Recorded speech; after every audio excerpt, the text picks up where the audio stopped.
Hola, buen día. Vamos a hacer esta pequeña clase para hacer un repaso de la laringe, lo que es la anatomía y algo de la fisiología. Me parece importante que se realice esto para que puedan capitalizar un poco más el laboratorio de análisis clínico, de habilidades clínicas y el seminario. Teniendo un conocimiento básico van a aprovechar mejor, van a poder hacer un mejor examen de la laringe. Y quiero aclararles que hay un video que por algunas circunstancias técnicas hay unos 15-20 segundos que se congela, pero la clase sigue, porque fue editado varias veces y se congela, pero es una falla técnica, no se preocupen. Espero que les sea de utilidad, porque es cortito, es chiquito, son 20 diapositivas nada más, dura 20 minutos, 16 creo. Y traten de verlo como para poder hablar en las prácticas también con terminología médica y con nombres anatómicos. Para eso, para hablar de la laringe, se las voy a presentar. Tiene la forma, vamos a evaluar la configuración externa, que es esta, la configuración interna, los cartílagos que la forman, los músculos, y fundamentalmente vamos a ver la inervación porque tiene un gran componente en lo que son los síntomas de la patología laringe, particularmente la disfonía y los diferentes recorridos de los nervios recurrentes que nos van a permitir hacer una topografía de las lesiones que se dan en este órgano. Bueno, la laringe está situada entre la tráquea y la faringe, comunicada a través del cricoides con la tráquea, y hacia arriba la envuelve la faringe y la base de lengua. Para tener una relación más topográfica, acá estaría la base de lengua, la epiglotis, las cuerdas vocales, cartílago tiroides, cartílago cricoides, columna cervical.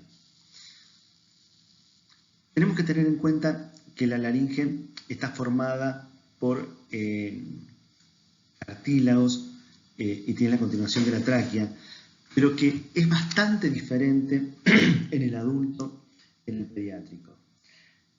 La laringe mide al nacer 7 milímetros en el plano sagital y 4 milímetros en el plano coronal. Es un tercio que la del adulto. La cuerda vocal mide entre 6 y 7 milímetros y la mitad es cartilaginosa. La subglotis mide 4.5 milímetros. El borde libre del epiglotis se encuentra a nivel de la primera vértebra cervical en contacto con el paladar blando. Y este hecho anatómico es el que más influencia tiene sobre la succión y la deglución, pues el lactante puede succionar y respirar al mismo tiempo sin aspirar los alimentos a la vía aérea. A partir de los 3 años, la laringe desciende en el cuello y se ubica entre la tercera y quinta vértebra cervical. En la pubertad, el cricoides desciende hasta la sexta vértebra cervical, lo cual resulta en parte del crecimiento del cartílago tiroides.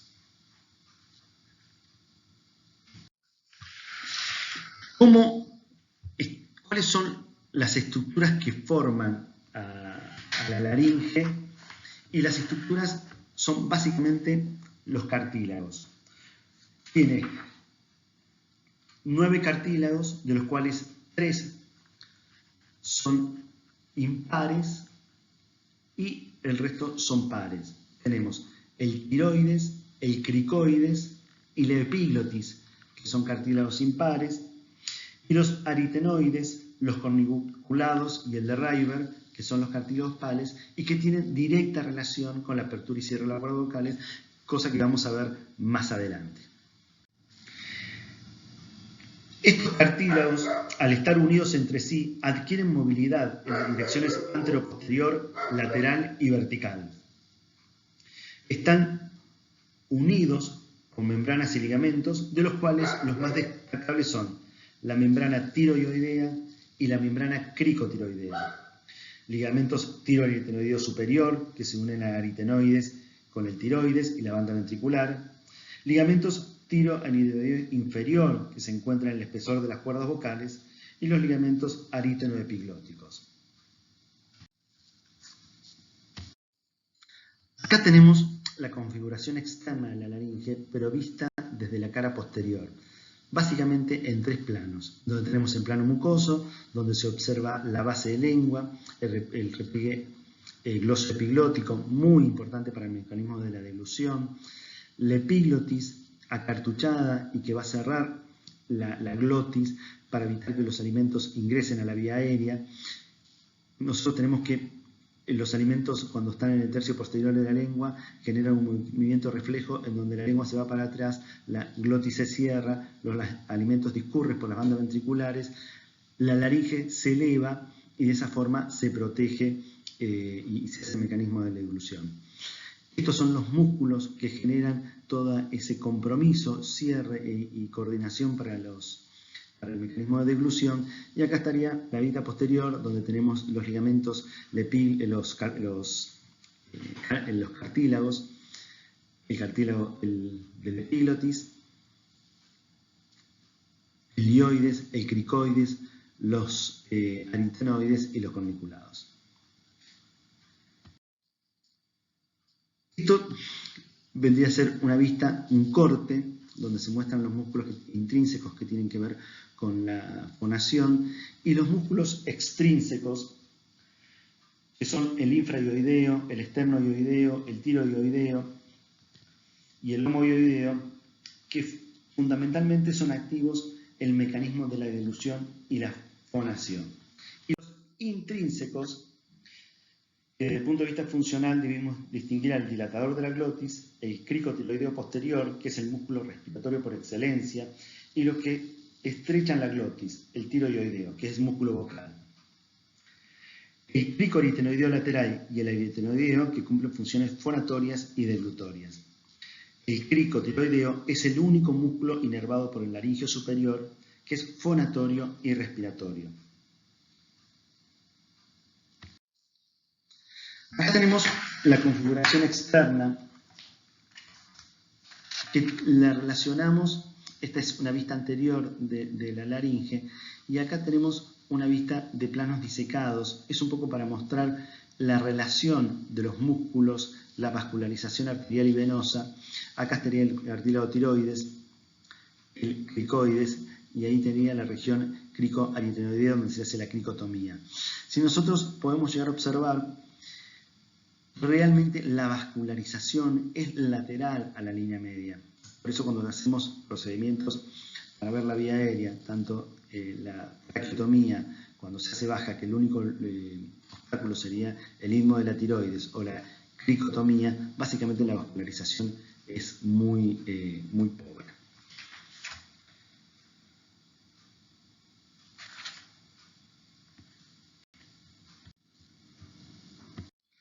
Vamos a la siguiente. La laringe se divide topográficamente en tres regiones. Una región supraglótica, una región glótica y una región subglótica. Este es un esquema, más o menos, cómo estarían las estructuras. Epiglotis, supraglotis, cuerdas vocales, que son la glotis, y la subglotis, que es por debajo de las cuerdas vocales. Entonces, la supraglotis tiene como referencia la epiglotis, los repliegues aritenoepiglóticos, banda ventriculares, ventrículo laringio y de Morgagni. La glotis son las cuerdas vocales y el espacio delimitado por las cuerdas vocales, y la subglotis está situado por debajo de las cuerdas vocales y limita caudalmente con la tráquea. ¿Cuál es la anatomía de la glotis? Tanto que hablamos. Primero vamos a hacer una visión. Este es un corte sagital donde la glotis está acá. Acá tenemos el dioides, acá está la columna y acá está virtual el esófago. Primero tenemos que delimitar cuál es la posición, porque nosotros estamos viendo a la laringe, el paciente acostado. Esto es anterior, esto es posterior y esto es derecha e izquierda. Tenemos la base de lengua, la epiglotis, las cuerdas vocales que están en un movimiento de fonación. Acá tenemos la lengua, la epiglotis, las cuerdas vocales que están en el movimiento de respiración, está con una apertura, ahora vamos a ver en el video. Los aritenoides, que son los que se tensan con el músculo y producen la apertura y cierre. Cabe aclarar que esta es una posición que nosotros tenemos cuando vamos a intubar al paciente. O sea, estamos detrás, se acuerda que con la mano izquierda levantamos, buscamos la epiglotis, buscamos la base de la lengua. Pero cuando nosotros hagamos el laboratorio de análisis de habilidades clínicas, vamos a tener esta visión. Es una visión anterior, dado que nosotros vamos a estar enfrente del paciente. Entonces, ¿qué quiere decir? Que vamos a tener la lengua acá, el repliegue glosoepiglótico acá, la epiglotis, las cuerdas vocales, la apertura y cierre va a ser posterior, los aritenoides, y acá va a estar la entrada virtual del esófago. Este es en respiración y este es el esquema en fonación, exactamente lo mismo. Entonces acá, esto es anterior, esto es posterior y laterales. Bueno, vamos a hacer una rinofibrolaringoscopía. Vamos a entrar por la fosa nasal derecha. Acá vamos a ver el colmete inferior. El paladar blando, que hace un mecanismo de cierre de la rinofaringe. Acá están las cuerdas vocales, la base de lengua, la epiglotis que está en fonación. Entonces, para distinguir estructuras, vamos a tener las cuerdas vocales, los aritenoides, que mediante un mecanismo muscular de los músculos intrínsecos se hacen la apertura y cierre. Acá vamos a tener el pasaje virtual, porque no es un conducto, sino que es del esófago. La comida va a entrar por la parte posterior faríngea hacia el esófago. Acá está la epiglotis.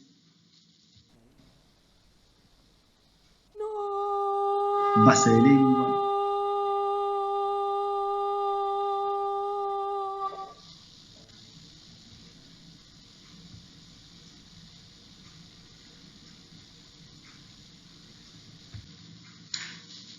Bueno, acá vamos a tener una visión mucho más global. Tenemos los aritenoides, el diastral esófago, la columna cervical, la epiglotis, la base de lengua.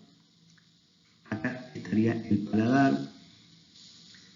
La situación es que cuando nosotros fonamos, las cuerdas vocales se cierran. Cuando respiramos, se abren.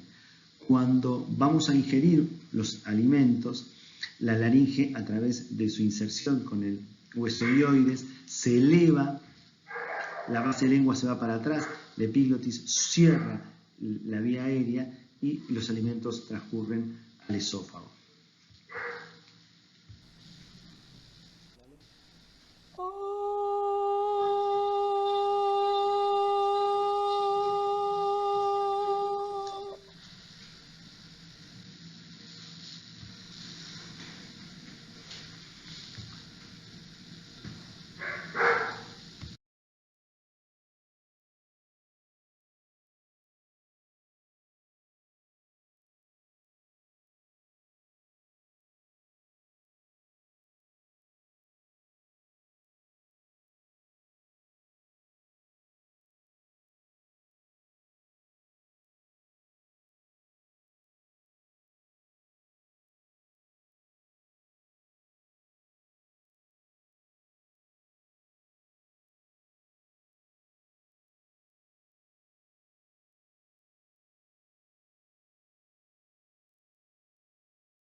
Bueno, muy importante la inervación de la laringe.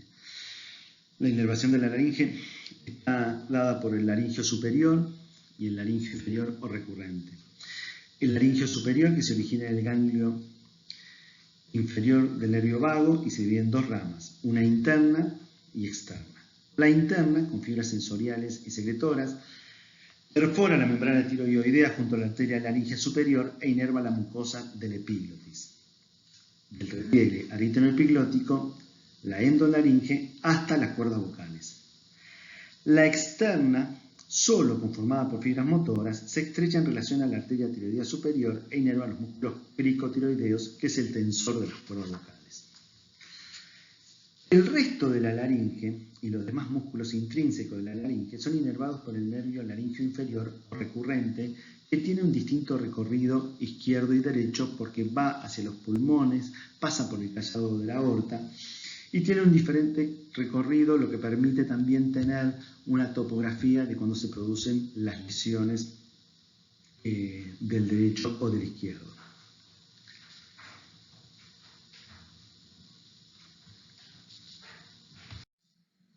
Entonces, para resumir, la inervación de la laringe está dada por el décimo pan, el cual tiene fibras motoras, sensitivas y secretoras, el laringio superior, que inerva el músculo cricotiroideo, y el laringio inferior, recurrente, que inerva las cuerdas vocales. Es las alteraciones de este nervio produce la difonía y las parálisis de las cuerdas vocales. En este esquema, de acuerdo a donde se producen las alteraciones del nervio, está una descripción de los diferentes síntomas que pueden originar. Vamos a ver ahora un poco directamente cuál es la función de la laringe. Entonces nosotros sabíamos que teníamos una función de fonación, que la vimos recién en el video, en donde la cuerda vocal se produce un aumento de la presión subglótica. Cuando ese aumento de la presión subglótica supera lo que es la fuerza de unión de las cuerdas vocales, se produce el pasaje de aire y produce la fonación. La protección de las vías respiratorias bajas y la deglución. Nosotros tenemos, durante la deglución del alimento se excita la base de la lengua, como decía antes, la pared posterior de la faringe y los pilares del velo del paladar, y de esta forma se presenta una detención respiratoria refleja y se produce una contracción de los repliegues aritenoepiglóticos, de las bandas ventriculares y de las cuerdas ventriculares, y así se produce una retracción del epiglotis. Simultáneamente se contrae la musculatura supraioidea, que eleva la laringe y la desplaza hacia adelante y hacia arriba. Cuando el alimento va a los costados de la laringe. Cuando las partículas alimentarias sobrepasan el vestíbulo laringio, se desencadena un reflejo de tos. Y después tenemos que las cuerdas vocales en posición respiratoria con glotis abierta reflejan el intercambio gaseoso con la respiración, como veíamos antes. El cierre se produce para la fonación, la apertura se produce para la entrada y salida de aire. Es importante aclarar que la laringe tiene una función sensorial muy importante y está dentro de los órganos que son vagotónicos. Mediante la manipulación o cuando estamos haciendo un examen de laringe, hay ciertas personas que por la excitación de esa zona pueden producir bradicardias extremas y hasta paro cardíaco. Por eso se trata de, cuando se hace un examen, hacerlo con mucho cuidado y tener en cuenta esta situación de emergencia, porque puede producir un mal rato. Esto se revierte con la atropina.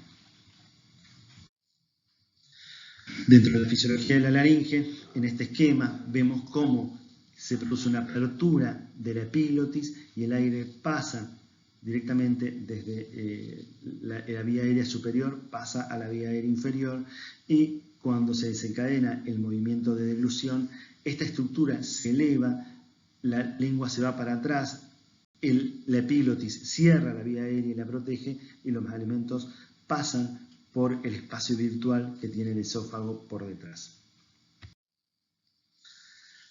Ahora vamos a hablar un poco de cuáles son las emergencias que pueden generar. Lo hablamos varias veces, incluso en otros prácticos, pero en este particularmente me pareció importante porque cuando nosotros tenemos una obstrucción de la vía aérea aguda y no tenemos bajo ningún no tenemos ninguna posibilidad de una intubación endotraqueal porque no estamos en el lugar adecuado, porque no se puede, porque hay una epiglotitis, porque hay un cuerpo extraño en la vía aérea y no podemos hacerlo, está recomendado la cricotomía. Eso también se puede dar en angioedemas, quemaduras extremas, traumatismos craneofaciales, pero poner mucho énfasis que es un elemento de descarte cuando no se ponen los otros elementos.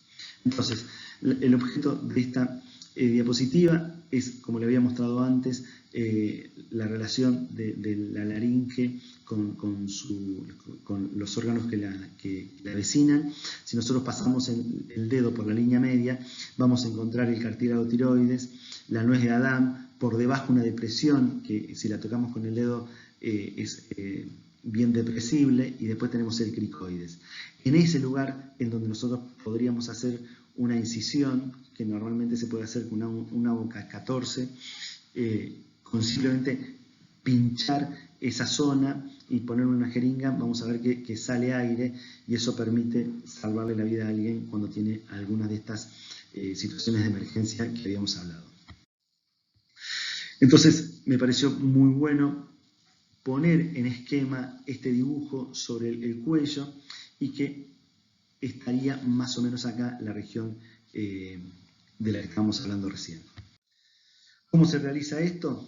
Entonces, para volver, tenemos la vascularización, que es la lateral, el istmo de la tiroides, que acá. En esta zona se haría la traqueotomía, siendo baja, o si es un poquito alta, directamente en el istmo de la tiroides, y la cricotomía estaría en este lugar, en la intersección entre el cartílago tiroides y el cricoides.